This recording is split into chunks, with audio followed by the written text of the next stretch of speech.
நண்பர்கள் அனைவருக்கும் வணக்கம். இது நண்டுகளின் சாகச பயணம் 8ஆம் பாகம். ராஜா நண்டு ஒளிக்கதவின் வழியே நடந்து சென்றவுடன் திடீரென்று அவன் உடல் இலகுவாக மாறியது. கண்கள் திறந்தபோது அவன் ஒரு வித்தியாசமான உலகில் இருந்தான். இங்கு தரையில்லை, வானம் மட்டுமே. மூடுபனியாலான மேகங்கள் மிதந்தன. அந்த மேகங்களுக்கு நடுவே மின்னும் ஒளிப்பாதைகள், காற்றின் சுழல்கள், பறக்கும் தீவுகள். இதுதான் காற்று உலகம் என்று ராஜா நண்டு ஆச்சரியத்துடன் பார்த்தான். அவன் காலடியில் எதுவும் இல்லாமல் காற்றே அவனை தாங்கி நிறுத்தியது. சிறிது தூரத்தில் ஒரு பெரிய பாறை தீவில் ஒரு நகரம் மிதந்தது. அந்த நகரம் முழுவதும் காற்றுமணிகள் ஒலித்துக் கொண்டிருந்தன. அவன் அங்கே இறங்கினான். அந்த நகரத்தில் காற்றின் உயிரினங்கள் வாழ்ந்தன. அவர்கள் உடல் வெளிச்சத்தால் ஆனது, குரல் காற்றின் இசை போல ஒலித்தது. அவர்கள் அனைவரும் அவனை பார்த்ததும் வணங்கினார்கள். நீர் கடலின் வீரன், நெருப்பு உலகின் சோதனையைத் தாண்டியவன், காற்று உலகம் உங்களை எதிர்நோக்கியது என்று அவர்கள் சொன்னார்கள். அப்போது வானம் முழுவதும் சுழன்று ஒரு புயல் உருவம் தோன்றியது. அது தன்னை அறிமுகப்படுத்திக் கொண்டது. நான் அரேஷ், காற்றின் காவலன். இங்கே சமநிலையை புரிந்து கொள்வது எளிதல்ல. காற்று தெரியாது, ஆனால் அதுவே உயிரை தாங்குகிறது. ராஜா நண்டு கேட்டான், எனக்கு காற்றின் உண்மை தேவை. அமையின் சாபத்தை நீக்க அதுவே வழி.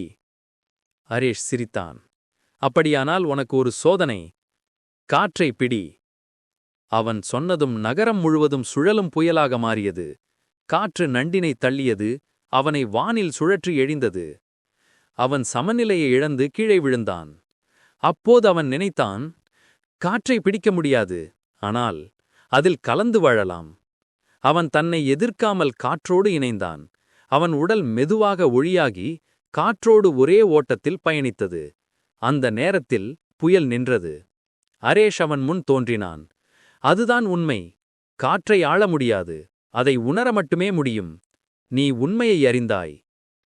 அவன் தன் கைகளால் ஒரு ஒளிக்கண்ணை உருவாக்கினான். அது காற்றின் இதய ஒளி என்று, அறிவு மற்றும் சமநிலையின் ஒளி. அதனை அவன் ராஜா நண்டுக்கு அளித்தான். இதனை ஏற்றுக்கொள். இது உனக்கு உலகங்களுக்கிடையில் சுவாசமளிக்கும். இனி நீ காற்றோடு பேச முடியும். அந்த ஒளி ராஜா நண்டின் உடலில் இணைந்தது. அவனது கண்கள் பச்சை ஒளியுடன் மின்னின. அரேஷ் சொன்னான், அடுத்த உலகம் மண் உலகம். அங்கே நீயே உன் வேரை தேட வேண்டி வரும். காற்று மெதுவாக சுழன்றது. அது ஒரு சுழலாக மாறி ராஜா நண்டை வானில் உயர்த்தி மண் நிறைந்த ஒளிக்கதவுக்குள் அனுப்பியது. அவன் மறைந்தபோது காற்று உலகம் முழுவதும் மணிகள் ஒலித்தன. அந்த ஒளி ஒரு குரலாக மாறியது. ஒளியையும் நிழலையும் இணைக்கும் பாதை இன்னும் நீள்கிறது. இந்த கதை தொடர்ச்சியானது அடுத்த பாகத்தில் வரும்.